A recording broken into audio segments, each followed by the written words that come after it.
5,000 ইয়াবা হবে আনুমানিক এখন আনুমানিক হতে পারে, আবার কমও হতে পারে। তোমার ফ্যাটে কত? তোমার ফ্যাটে 2,000, তোমার ফ্যাটে 5,000।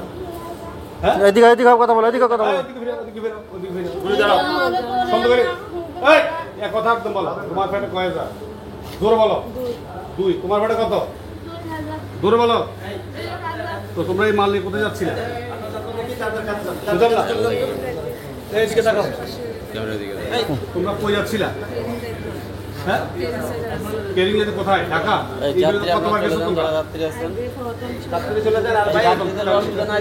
কোথায় থেকে আনছো মাল? থেকে কথা বলো। কোথায় থেকে মাল আনছো? আমাদের বাড়ি নীলা। ও নীলা থেকে আসছো?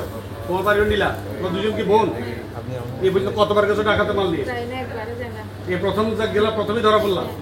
হ্যাঁ, না আরো অনেকবার গেছো? না যাই না, আমার মায়ও না, বাবা না, এই জন্য ইয়াবা ব্যবসা করবা? এই জন্য ফেটে করে ইয়াবা লই যাবা? এবার এই পর্যন্ত কতবার গেছো? আমরা আটকেছি এবং বসাই রাখছি। ওনাদের সন্দেহ লাগছে, এর আগে ঢাকা আরেকজন গেছে, ঢাকাতে আরেকজন গেছে, তাকে আমরা ধরার জন্য অলরেডি আমার ঢাকা টিমকে বলে দিচ্ছি, ওরা ঢাকা করে ধরে ফেলবে। আগে ওরা কেমন দুষ্ট দেখেন, 3 জন মিলে কৌশল মিলে মাল নিয়ে যাচ্ছে। প্রথম ফ্লাইটে ওই যে পুরুষটা চলে গেল, পুরুষটা বলছে যদি তাকে আটক না করে তার এটা লাইন ক্লিয়ার, তারা আমরা তো আটক করি নাই, কিন্তু ধরতে পারতাম, ধরি নেই তাকে আমরা। সে কিন্তু চলে গেছে বিমানে। এখন ওরা যখন ক্লিয়ারেন্স দিচ্ছে যে অসুবিধা নাই, তারপরে এই টিমে এই 2 জন ঢুকছে। এই ঢুকার আমাদের আগে থেকে টিমে এখানে সুরক্ষিত ছিল। আমরা ঢোকার পরপরই আমরা আমাদের এখানে ভাইদের সহায়তায় আমরা তাদেরকে আটক করতে।